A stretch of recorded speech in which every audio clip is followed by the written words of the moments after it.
Okay, Assalamualaikum dan selamat tengah hari. Saya hari ini saya akan berkongsi dengan kelas MDT 400 ya. Subjek MDT 400 ialah asas penerusan. Ya. Saya akan rakamkan video ini supaya pelajar bolehlah mengingat dan mengulangi video saya untuk memahami poin-poin penting dalam chapter yang keempat. Chapter yang keempat ya. Saya ulangi, chapter yang pertama hari itu kita melihat apakah itu penerusan. Kemudian chapter yang kedua kita melihat apakah yang dimaksudkan dengan perancangan. Okey. Perancangan sebuah organisasi. Dan chapter yang ketiga ialah berkaitan dengan membuat keputusan ataupun decision making. Okey. Oleh kerana kelas ini merupakan kelas semester pertama yang boleh Fakulti Hotel dan Perancangan, maka saya akan mix lah saya punya kuliah dalam bahasa Inggeris dan bahasa Malaysia jugalah ya, kerana kamu pelajar yang baru masuk dan belum pun pinjam kaki ke kampus ya. Disebabkan oleh coronavirus ini kita masih lagi mengalihkan kelas secara online secara banyak ya, saya harap subjek penerusan ini tidaklah menyekarkan ya, sukar untuk anda semua lulus dengan cemerlang. Okay, I will start with chapter with slide number 1. Please refer to slide number 1. Okay, under slide number 1 you can see there is a diagram. There is a picture showing many people stay together. That's the image or the symbol of organization. Okay, that is the symbol of organizing. When we define organizing, mean the activities, the group of people doing the same activities as the activities that we plan in our planning part. So remember yesterday I talked about planning. So why we need planning? Because we want to draft. We want to draft what to do. Okay. So in drafting the activities, of course we have to appoint. People. We have to appoint the manager. We have to appoint the leaders. Okay. So this leader will lead these people, group of people, to do the activities, yes, to comply with our planning. So organizing means implementing. Organizing means practice all the activities selected or decided by the management. Okay. So in organizing we have a process. This type of process whereby we manage the job. Okay, we manage the job, we manage the activities. So that's the meaning. That means organizing is one of the process. Where this process happen where in the organization. Okay. In order to understand, in order to complete the process, so we have to the organization must have a structure. Have a structure, a clear structure about the activities. Okay, let's say simply the simple one we can say like in university UiTM. Okay, so we have a very simple structure. We have academic department, we have student affairs department, and this is very simple basic structure. So all the structure, all the unit must activities must specialize the activities. Under academic activities, managing the academic activities. Under student affair, focus on the student affair. Okay, so that means there is element of specialization. Okay, according to the structure. So this topic also will talk about span of management.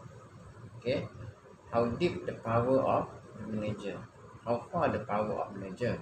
Is it narrow or wider? The perspective of the job scope of the manager.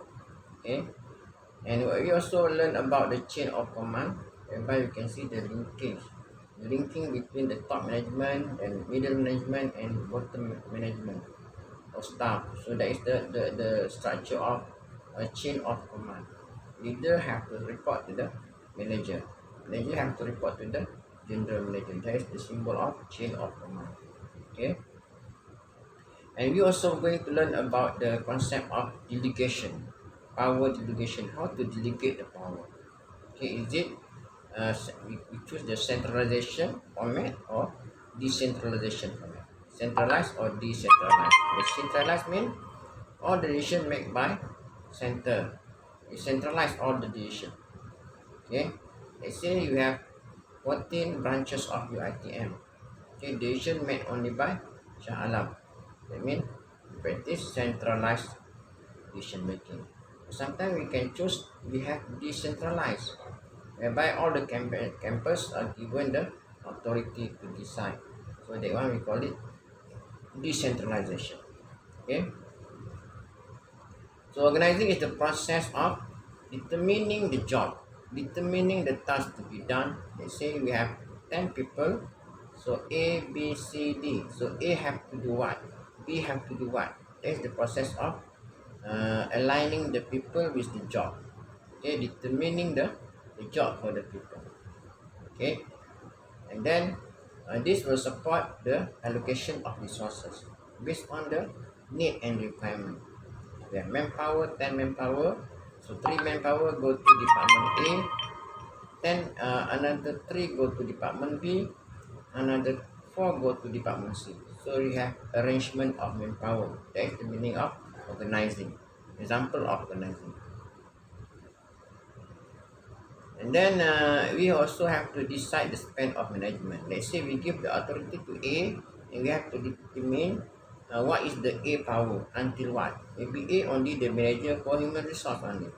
So A cannot disturb another managers in accounting. Okay, we have accounting manager.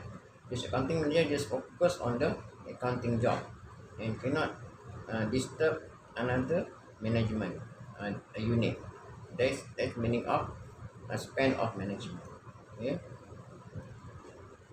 So why managers have to organize? Because they want to divide the job based on the expertise of the people, because of the skill of the people. Because when we appoint the new staff, new workers, we appoint them based on the skill that they have. So when we have the skill, they have the salary, they have the qualification. So that's why we have to organize the manpower based on their activities, based on the specific activities. Okay, to build up a synergy. So when we have this manpower, strong manpower, skilled manpower, and we put this them to the right place, so we can use the synergy. Okay, and then we want to stabilize. We want to stabilize and balance the achievement and the performance. Okay. So there is a diagram about the process of organizing. So we have designing and we have developing. We have to design the job and we have to develop the manpower. Okay. Sometimes we hire the manpower without any skill. So after certain years, maybe 5 years, so this manpower have a skill. So that means we develop the manpower. Okay. So next term is about job design. So the set of tasks or activities that are grouped together to define a particular job. Let's say department A, accounting department. Of course, they are separate to many activities. They have, we have like let's say we have bookkeeping section. We have account and balance section. We have profit and loss section. So we have to divide the job based on the function. Okay, so we design the job. Okay, so job design means the job description. Describe the detail about the responsibilities. Describe the detail about responsibilities. Okay, so the core dimension of a job. So we have a dimension. Every job we have a dimension. We have a skill. We have a task identification. We have a task significant. We have autonomy. We have feedback. Feedback means you want to know how the staff perform the job, how they give a feedback on the job given to them. Okay, and the autonomy is about the degree of control about the job. Okay, these workers can do independently or have to report to somebody. So the meaning of the degree of autonomy. If we we don't allow them to do themselves, so the degree of autonomy is very low. If we allow them to make more decision, so the degree of autonomy is very high. Okay. So under the job dimension, we have to consider the skill. So that when we want to arrange the people to the job, people and job matching, we have to consider the skill. So the people with accounting skill, mathematics skill must go to the accounting. Okay. The person with the more on the human relation skill must go to the human relation post. Maybe can become a supervisor, can become a leader, because they have more human skill. Okay. Then we talk about the task significance, the degree to which a job contribute to the overall effort of organization. So that means all the tasks are significant. How significant the task? It depends on the how the task contribute to the organization as a whole. How the task contribute to the organization. Yeah. Task identity, about the degree to which a job requires the completion of identifiable piece of work. We have to really understand what is the identity for a job, what is the skill needed for a job, how much the job must complete, the degree of completeness of the job. That's about the task identity. And also the other dimension, we call it autonomy. The degree of autonomy we give to the person. Feedback, degree of achievement from the job given to the staff. Okay, if they can do effective one based on their effort, or are they doing in with the very weak situation, very low performance. So all these are dimension for the job dimension, for job dimension. There are many theory about the job design. Okay, mereka bentuk kerja. Okay, so the production worker has now become the knowledge worker. Now last time we more stress on the use of energy. Last time we go to the paddy field. Okay, the people use the energy. Okay, but nowadays when we move to the new era of economic, we're not using the energy anymore, but we use knowledge. We use knowledge worker. Okay, so under this theory we have classical perspective theory, we have behavior theory, we have employee centered and team centered perspective. All is about the theory, but normally you just need to know a very simple theory. Okay, sometimes this theory is they ask you something like please describe or please explain, please share your knowledge about this theory. Okay, so this theory also very important for you to know, and then you can see how the new trend in organization, in management, how this theory begin with begin with the old theory. Okay, the first theory is about classical perspective theory. Okay, this classical perspective theory focus on the efficiency. Okay, and born of classical management and scientific management theory based on the concept of division and labor and specialization. More using the technology. Okay. Then there is a potential advantage and disadvantages of this work specialization job. Okay. There is when we do the repeating job, we feel what? We feel boring. Okay. If we do the rapidly change job, of course we feel more motivation. Okay. Task or job may be down to some. Okay. Task or job may be easier to learn. Okay. It is depend on the person. And some person able to learn, so this job very easy for him. But some person very difficult to learn, so this job become very boring. Okay, and they can perform very well, high quality. When we placement, give them very good placement, so they can do job very well. That's the advantages. But sometimes when we do placement also, they cannot comply. That is very bad condition. Okay, sometimes when we give a placement for them, they can give very greater efficiency, sangat berkesan, and select employee based on the specific qualification. That's the summary. That's the conclusion. Okay. Actually, there are element of motivation here. Okay. Sometimes they don't have very good motivation, but if they have a skill but they don't have motivation, also this one will affect the efficiency. Another theory, classical theory, we call it behavioral perspective. Okay, focus on motivation, satisfaction, and productivity. Become popular during the movement toward the human relation. Now, we are moved toward human relation. Last time in the school also, the teacher bite the student. Now there are no more biting at the school. Okay, they give a counseling and give advice. This is the meaning of behavioral perspective, whereby the manager is more consider about the motivation, with more consideration about satisfaction, job satisfaction, and also at the same time they have to focus on the productivity. Okay, so under this behavioral perspective, we can divide to another term. We call it job enlargement, job enrichment, and job rotation. Job enlargement, that means the person can do many things, can learn many things. Okay, in order to give them motivation. Job enrichment, we just focus on one job in order to maintain their reputation and maintain their motivation and maintain their performance. Sometimes we have to rotate the job. That means also the way how you want to consider the motivation of the new workers. So job management design a broadened job scope from work A to work B to work C. That means we broaden the job scope. So job scope refers to the number of different activities.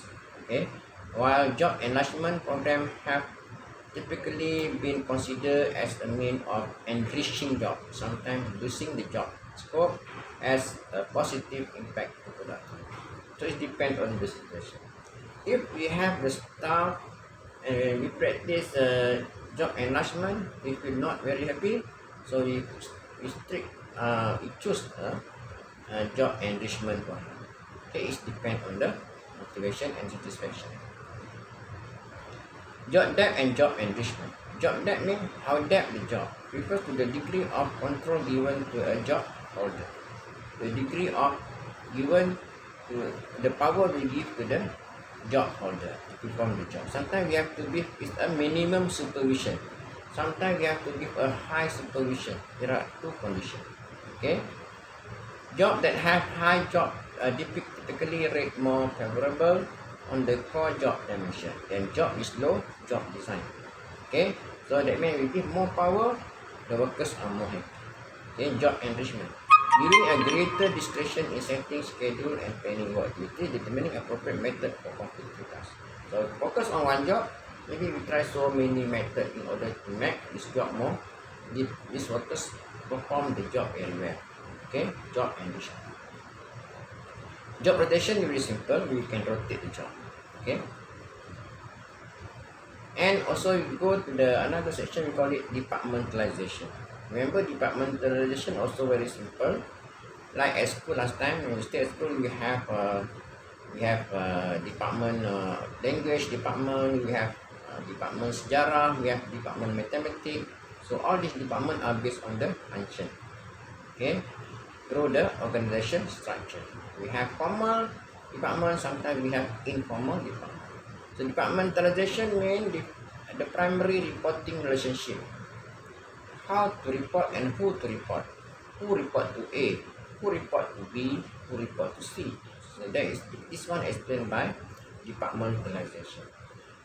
Okay, staff from HR department report to the HR manager. Staff from production department will report to the production manager. Staff from marketing department will report to the marketing manager. It is very simple. So that means departmentalization structure. So the common form of organizational structure or departmentalization, we call it functional, based on function. Accounting just focus on accounting. Human resource just focus on human resource. That one we call it by function. Or sometimes by division. You see in Malaysia we have many Guthrie estate, many Simon B estate. So we can arrange this based on the division. Simon B division, Northern division. Simon B Southern division. Simon B middle or Eastern division. Simon B Western division. So we can arrange the department structure based on the division. Sometimes we have matrix structure, whereby one people will report to too many people. one staff report to two staff, so we call it matrix structure. Another structure we call it network structure. So example of the departmentalization. Functional structure more focus on the specialization. Okay, functional structure more focus on the specialization. Like I see just now. Okay, this is the figure diagram showing the example of functional structure. You can see the slide number 20. Okay, so there is also advantages and disadvantages of the functional structure. Maybe facilitate specialization. Okay, more specialized, and we have functional more specialized. So this one is the advantages. Improve operational efficiency because they are more focused. Little need for internal coordination because everybody have their own expertise. But there is also disadvantages of the functional structure. Difficult to develop, generalize, needed for top level management. Only top level management can understand and more accountable because of the functional. They are more function. So normally the downline they not understand the direction of the company. Sometimes there is a problem because the workers only do the job, only listen to the order. So they are not become more creative based on the functional structure. Next, divisional structure. Members of the organization are grouped on the basis of product, maybe based on the customer, maybe based on the geography. These are the example for marketing, especially we have division. Okay. Product division. They say SAMDP, they have a housing and development project. They have plantation project. So they all divide by product. Okay. What is the advantages? Enhance coordination, develop a generalized manager. Okay, but there is also disadvantages. Okay, duplicate the resources. Managers may lack of expertise because they can be at any division. They focus on one division, so maybe they are not familiar with other division. Okay, lack of expertise. Customer division, same like product also, same like in marketing. Okay, we have Giant in Penang, we have Giant in Malacca, we have Giant Tesco in Shah Alam, we have Tesco in Malacca, we have Tesco in Penang. So based on the customer, based on the division. Okay.